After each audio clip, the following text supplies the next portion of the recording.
Hello and welcome to Comic Solving Problems. I'm Stephen Allen. And I'm Eric McElroy. Hello. Hello. Good day. Good evening. Good morning. Good night. That's the magic of the interwebs. You could be anywhere in the world watching this live moment. Pre-recorded. Yeah. It happened. We think it's going to happen. We don't know yet. That's the exciting thing about how this show happens these days. How it's evolved. Yeah. So welcome, first-time viewers, if there are any. Thank you for joining us. This is the show that evolved out of lockdown and has continued in that fine tradition of desperate, needy comedians looking for validation. Yeah. Yeah. And people keep saying, why do you still do it live? Why don't you just record it and upload it? That's because if we do that, it would be taken down straight away. Whereas if we broadcast it live, we stream it once, we don't get all of the copyright things, all of the things just because someone mentioned someone who might be arrested in Romania and doesn't like Greta Thunberg. You say that these days, you're off the internet. So, yeah, we're live-ish. Yeah. Ish. Yeah. So it's very nice to have you here. And by you, I mean the viewers, not you, Steve. Cheers. Oh, great. Where we're going to solve some problems, as comedians can. Yeah. Badly. It's okay, because no one's trusting our answers anyway. So that's true. I mean, if you've got a problem, you want us to solve it, feel free to send it in. And for a donation of £300 or £400, we will fix your problem. We'll come round and we'll fix your problem, mate. What accent were you going for there? Because it was a little bit Australian, a little bit fake Cockney. That's what they sound like. Mm.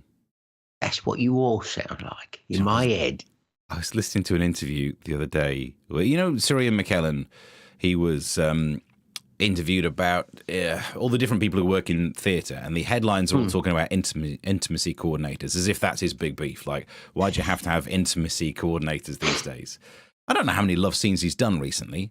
I'm not aware of his body of work, but I thought it was funny to say, if you are an intimacy coordinator, the best job would be working with Sir Ian McKellen, because you actually get to say to him, "You shall not make a pass." But in that article, he said, these days they have dialect coaches. In the old days, we didn't need them. And straight away, I remembered Dick Van Dyke. Yeah. Oh, one of the most iconic and memorable British accents of all time.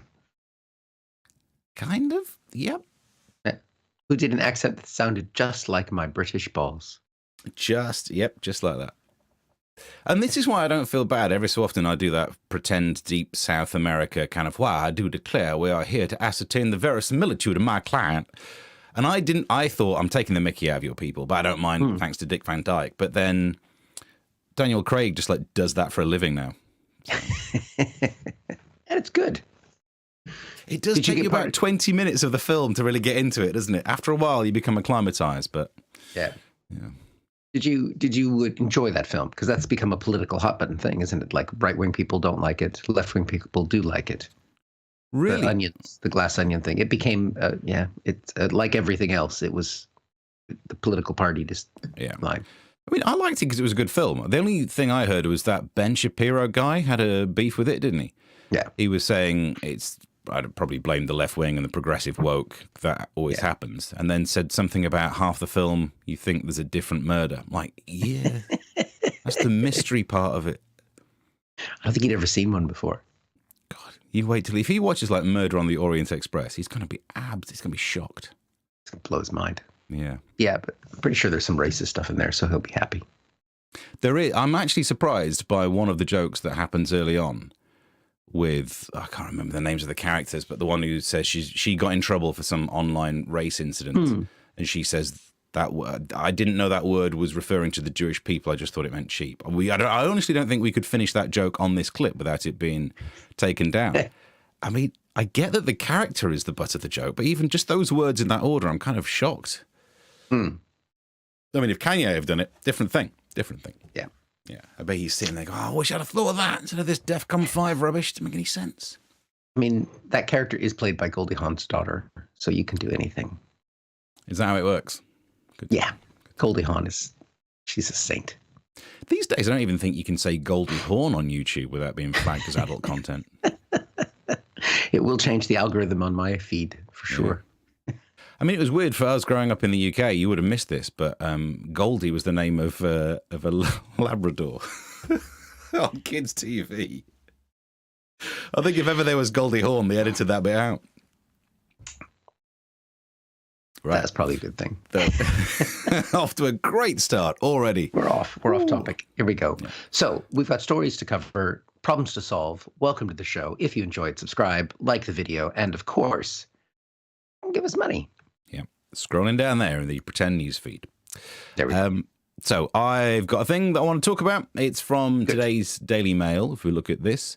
And I'm not going to talk about the stories at the top. Why women's pain is treated less seriously than men's. I think it's probably in payback for all of that man flu bullshit. You make it a rod for your own back. I remember I was there at the birth of my little son, and my missus was saying, "Oh, it hurts," and I was thinking, so did that flu. So there's not that. We're not talking about that. Nor are we talking about, can you really get away without brushing with toothpaste? Why would you want to? I know there's a cost of living crisis on, but using toothpaste and maybe toilet roll are the little things to treat yourself so that you don't go through life absolutely stinking from both ends. Also, on the front page, there's this story, build a healthy relationship with all foods. Way ahead of you. I actually once dated a fruit bowl. No personality, but she did have a great pair. But what I wanted to talk about... Just stop watching now. I've looked at my own Twitter recently and I'm just dad joking all that. I don't have long to write these days, and that's what I'm coming up with. So, the main story. Rishi, RAF are ready to shoot down spy balloons. Yes, we can actually take down the spy balloons. This is some exciting stuff. I guess that's what they mean when they say we've got a problem with inflation. But it's a big cover-up. Don't believe any of the stuff that they say about Chinese spy balloons. Come on, think about it. And the reason I know it's a cover-up is, look at this story. Chinese balloon sensors recovered from ocean, says us. Don't bring me into it. I got nothing to do with this. And I'm not sure why the BBC ran this picture, this story, next to a picture of Sam Smith's next outfit. Seems slightly strange. I actually really enjoyed the internet meltdown to this picture. I mean, it was just to get publicity. It did get good publicity. It's a great outfit. Imagine you work all day, you go home, take it off, and thanks to static, you can just stick it to a wall. No more coat hangers, eh? I'm there for thinking. But anyway, back to the fact that these spy balloons, they're not spy balloons, are they?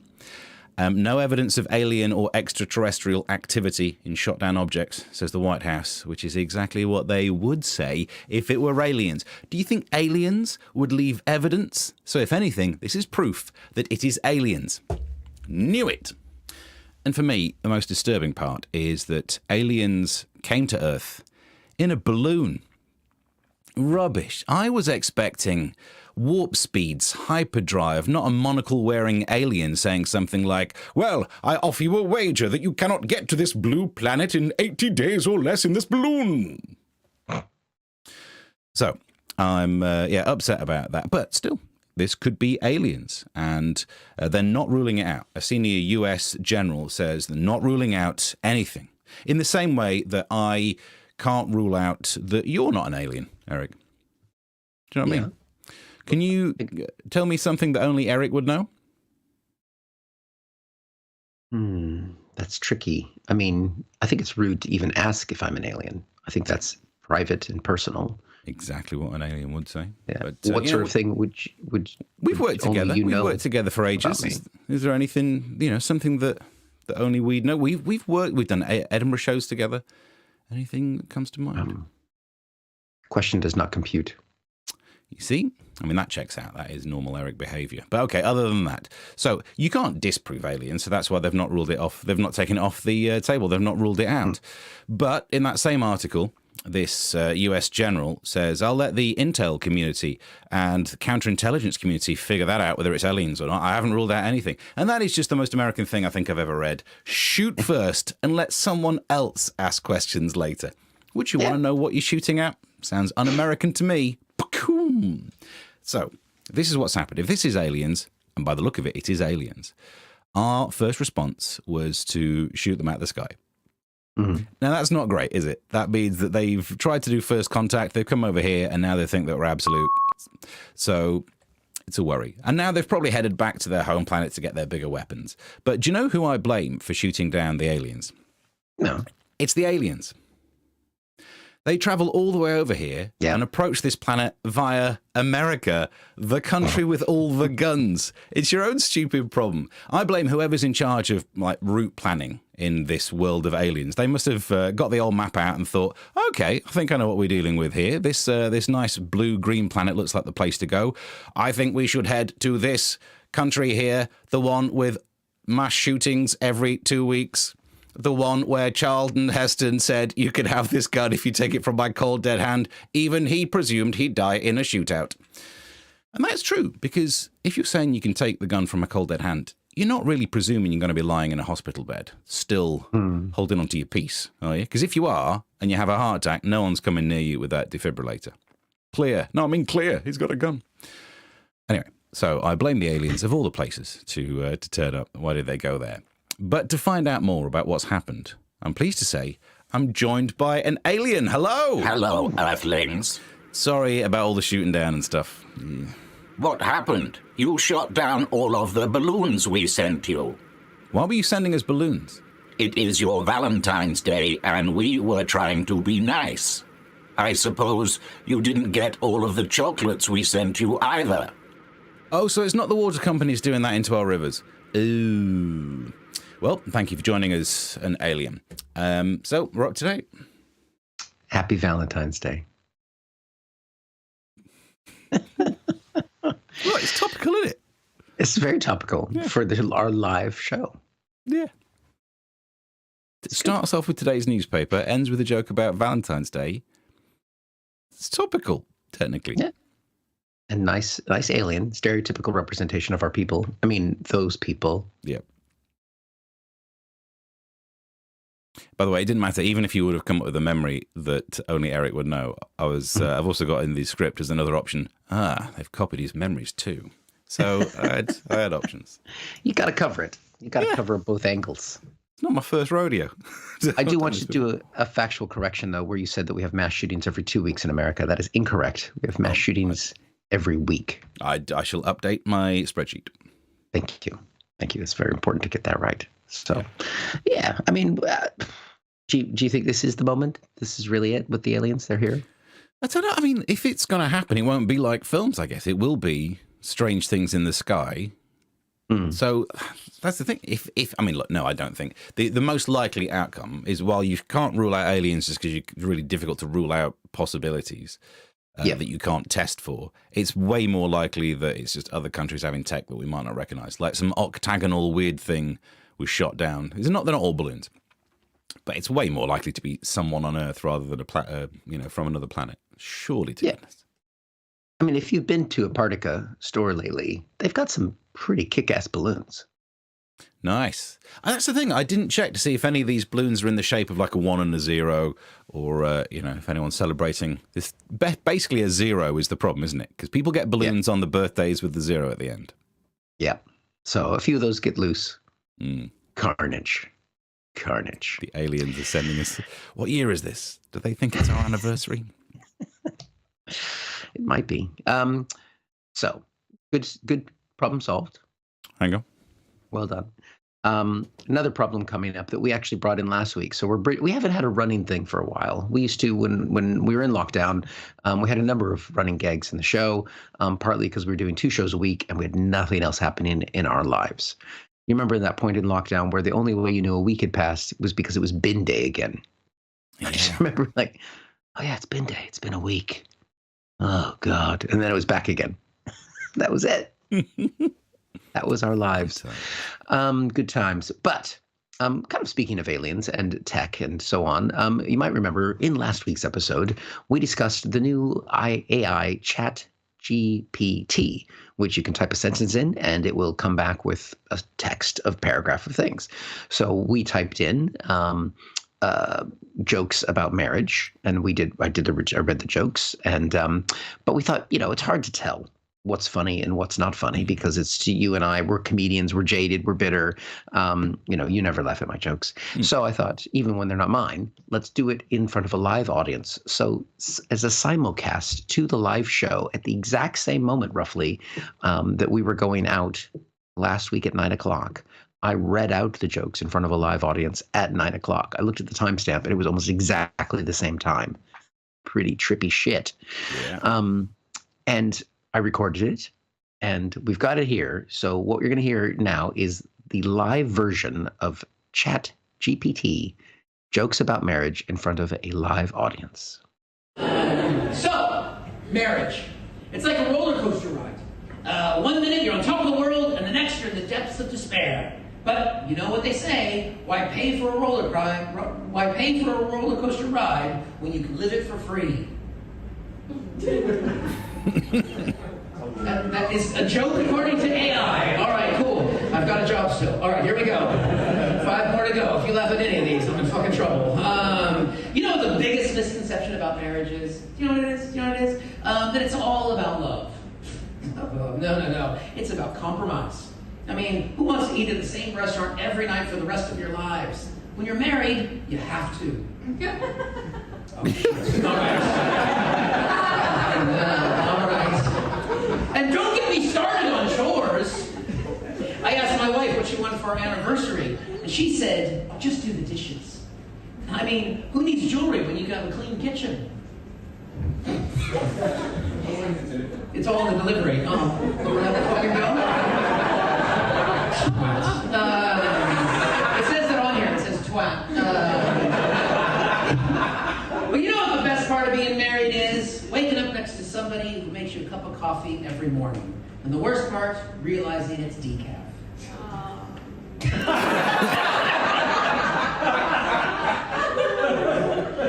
And then it says, I swear to God, this is what the AI came up with.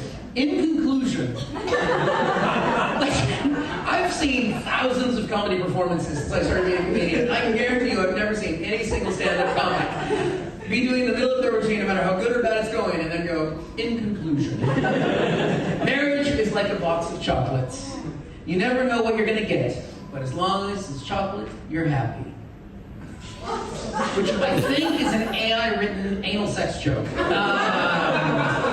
So there we go. Wowzers. Oh, well. I think you might have muted yourself. There we are. What'd you think? That was future of comedy? I mean, it is all in the delivery, so that is a risk. But yeah, it does. It actually depresses me somewhat, because some of those jokes got laughs, even though they didn't need laughs. They didn't warrant laughs. It wasn't enough of the audience to say that's definitely a funny laugh. But some people in audiences just laugh when comedians end sentences with a certain rhythm. Yep. That's the delivery. It's depressing, isn't it? I don't even get... They like someone actually went, about the decaf thing. What? Like there was emotion associated with that. It was a joke written by a computer. There's no real person laying there going, she's bought me decaf again. Fake sadness for a robotic joke. I mean, that is, maybe we did give the AI too much of a difficult challenge, because what do robots know about being married? Robots at the moment can't get married. I think, if anything, what we should do is get the AI on your phone to do jokes about that step before you get married, because phones do know about being engaged. I don't know what's happened this week. Honestly, I don't know. Well, I was thinking about doing some Chat GPT jokes about Valentine's Day today, but apparently, if I'm on the right website, it says that Chat GPT is at capacity right now. Ooh, it's too many people doing Valentine's jokes. Yeah. And it's got a Chat GPT written thing saying, "Oh, dear user, thou art not alone in thy desire to engage in our esteemed AI chatbot. Many have flocked to our website in this hour, and we do our utmost to accommodate each and every. Yet alas, our resources are not without limit, and we must ask for thy patience and forbearance." Looks like they're using their own algorithm to write their "we're down." Just put arrow 504, and we would know what's happening. Yeah, instead of like give us the internet era in an age very much before the internet. That's not even dial-up speak, although young people probably think it is. So yeah, you can't even get in. I can't. How am I going to do new jokes tonight? Oh, nuts! I mean, write them would be the okay. No, let me just check. Here's a list of my new jokes for tonight. It's going. You've already got the coffee stain on there. Very important That's bits not a done coffee first. stain. You need to see a doctor. You sat on your desk and that's what's left. Good. So there we go. So yeah, I think it's safe to keep the day job. Yeah, for now, Which but is- we'll see. Yeah, which has nothing to do with comedy. So it's gotta keep that. Right, I can quickly go through another problem to solve. It's just another look at the Daily Star. Not as good as last time we did a look at the Daily Star. I'm aware of that.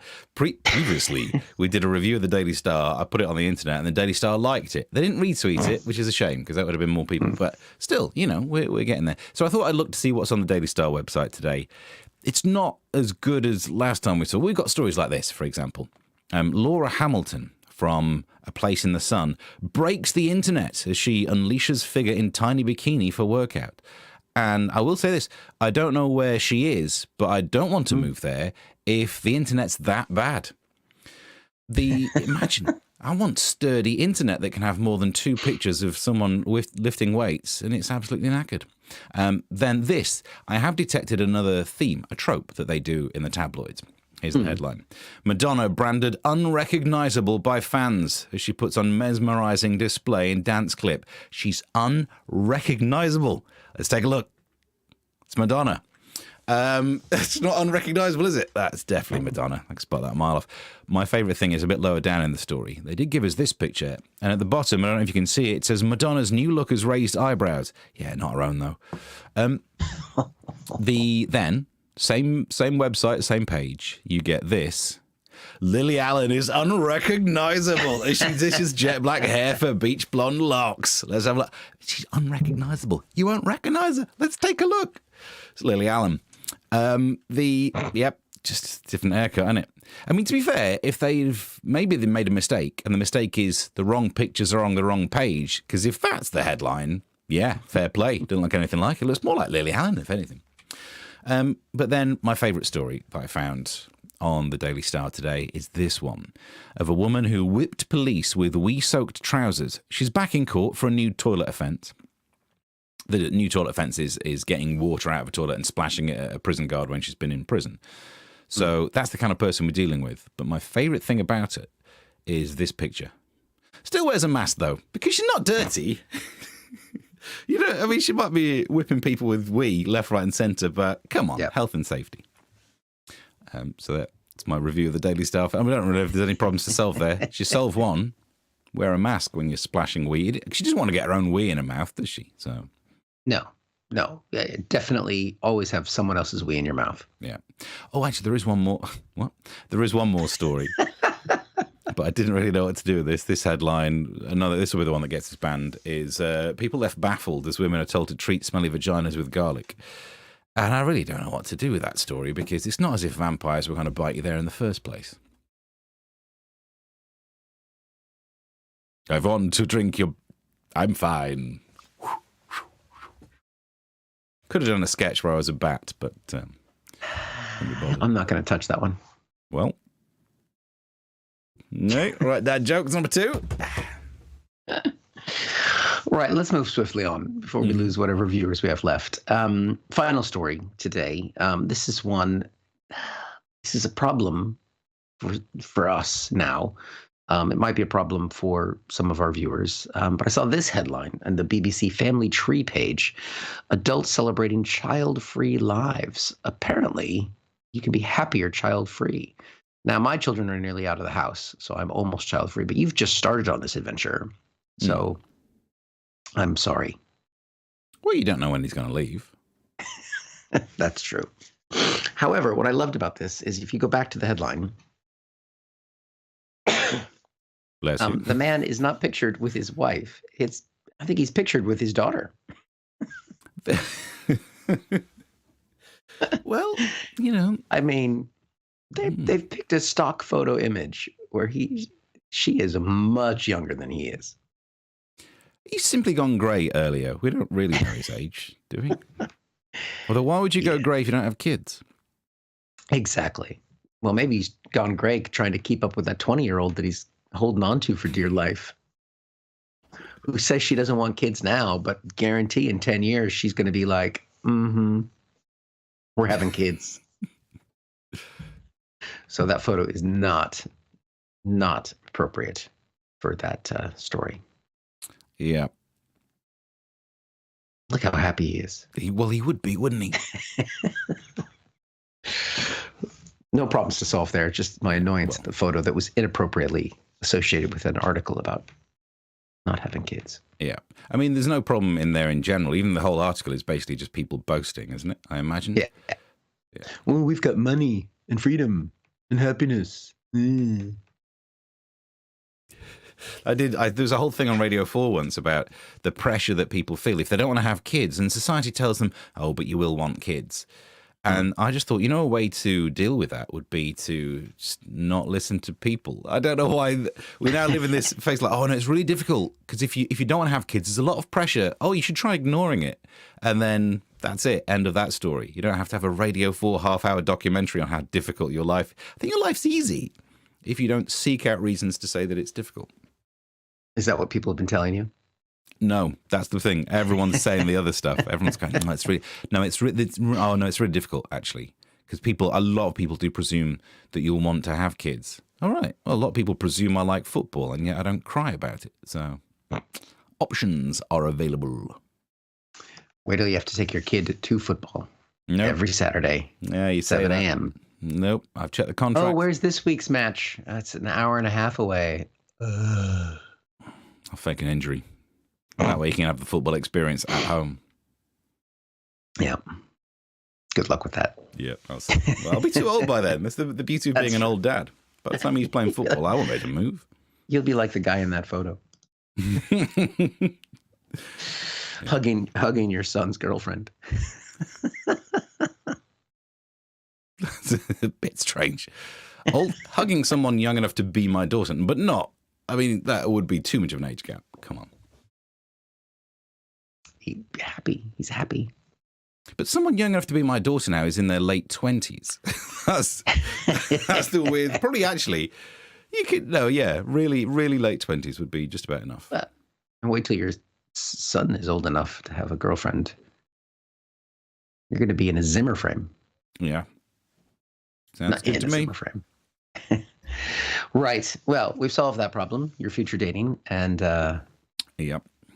And other things. I don't know what they are. It's Valentine's Day. We'll have to work it out in a bit because we've got to write this down somewhere. Exactly. So we've solved problems. We fixed the internet, and I think that's pretty much it, really. Yeah. Anything you want to plug for the week ahead? Brixton. I'm in Brixton on one of the days, Friday or Saturday. Yeah, that's my crack comedy Saturday. Yeah, Saturday. I'm in Brixton on Saturday. There you go. Check that out. Yeah. I mean, still doing the radio shows and what else am I gigging? I'm sure I'm gigging somewhere else as well. I've no idea. And if you happen to be watching this before it's broadcast, you can join me tonight in Brixton at our new material night. Oh, that would be nice, wouldn't it? Yeah, that's where I am right now. I'll be sat around watching this. There you go. Leaving great comments in the comment section. Oh, that's a great comment, Steve. Steve, why are you leaving comments about tomatoes? It's a bit weird. You go. Got to leave comments. Well, if I can get ChatGPT to work, I'll have my material for tonight, and we'll see how that goes. I'll bring it next week if we can. Yeah, sounds good. Brilliant. We'll check in then. But till next time, or whatever the phrase is. Comes first. We'll see you there. Bye. Thank you for watching this from Comic Solving Problems. And if you feel like it, go ahead and like the video. Or subscribe. Commitment.